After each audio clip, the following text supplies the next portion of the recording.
Beaucoup de gens ont reçu des prophéties publiques. Et à cause du fait que ça a été public, c'est pour ça que ça ne s'est jamais accompli.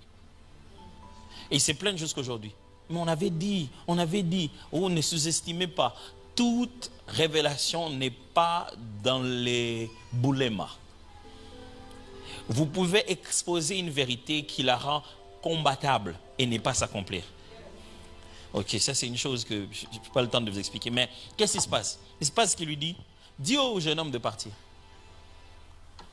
Il demande au serviteur de s'éloigner un peu. Et ils restent parler ensemble. Il lui parle. Il dit, le Seigneur t'a choisi. Tu vas devenir roi. Il le oint. Il fait tous les services. Il rentre et dit, ne dis à personne. D'ailleurs, quand tu vas avancer, l'esprit va te saisir. Il avance, et puis cela. L'esprit le saisit et tout. Il arrive chez eux à la maison. Son oncle le voit. Il dit, mais t'étais où, Saül? Il dit, non, mais je t'ai dit, mais même ton père commence à craindre ici à cause de toi. Tu étais en train de faire quoi? Non, non, j'étais arrivé chez l'homme de Dieu. Oh, il t'a dit quoi? Alors il lui répond, il dit, il m'a dit de ne pas m'inquiéter pour les années s'ils étaient déjà retrouvés. Il ne lui a pas parlé de la royauté. Il n'a pas parlé de la royauté. Parce que lorsque le conseil divin se met à renseigner les acteurs, ne va pas informer les spectateurs. There is what we can call prophetic spoiling.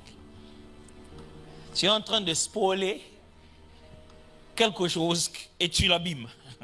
Je vais expliquer ça. Dans le Nouveau Testament, les théologiens appellent ça Messianic Secret. Jésus finissait un travail et dit à quelqu'un, ne dit à personne. Regarde ce qui se passe. Quand il finit, quelques temps après, Samuel arrive. C'est le jour où on doit présenter le roi. Les gens attendaient le roi. Tout le peuple se rassemble. Ils ne savent pas qui sera le roi. Alors on appelle chaque tribu. Et l'Éternel choisit la tribu de Dan. Dans la tribu de Dan, l'Éternel choisit la famille de Kish. Dans la famille de Kish, l'Éternel choisit Saül. On les cherche, on ne le voit pas.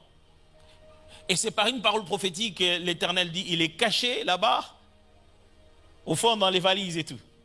Il sort. Mais quel moment d'élection prophétique. Le peuple se dit non, ça c'est Dieu qui l'a choisi. Dieu l'a si bien vu qu'il a même vu là où il était. Mais ça c'est une grosse rediffusion. Hein. Si le conseil des élections sait que tu sais qui va gagner les élections avant, c'est plus élection. Si quelqu'un savait ce jour-là que le prophète qui parle et les garçons à qui on parle se sont déjà vus avant, imaginez ce que c'est. La raison pour laquelle le garçon devait connaître avant, c'est parce que Dieu sait que c'est un peu heureux. Et je dois lui donner un peu d'assurance. L'assurance qu'il lui donne à lui, il n'est pas censé vendre ça à qui que ce soit. Ils auraient pu rendre cette volonté de Dieu plus combattue à cause de leur propre faute. Le peuple aurait pu se lever et dire non, on n'est pas d'accord. Cette affaire, vous avez boutiqué ça là, ces jours-là. Et vous venez nous dire aujourd'hui que c'est Dieu qui a parlé. On n'est pas d'accord. Ça aurait pu créer des problèmes graves. Pourquoi? Ils n'ont pas su gérer le message. Ils ont publié ce qui devait rester secret.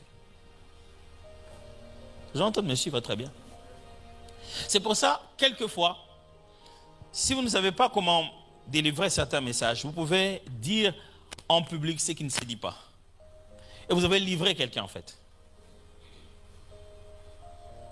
Vous l'avez complètement livré. Et il s'est dit, prophète, depuis que tu m'as donné ce message, il n'y a que des combats dans ma vie. Oui, tu as dessiné une cible derrière son dos.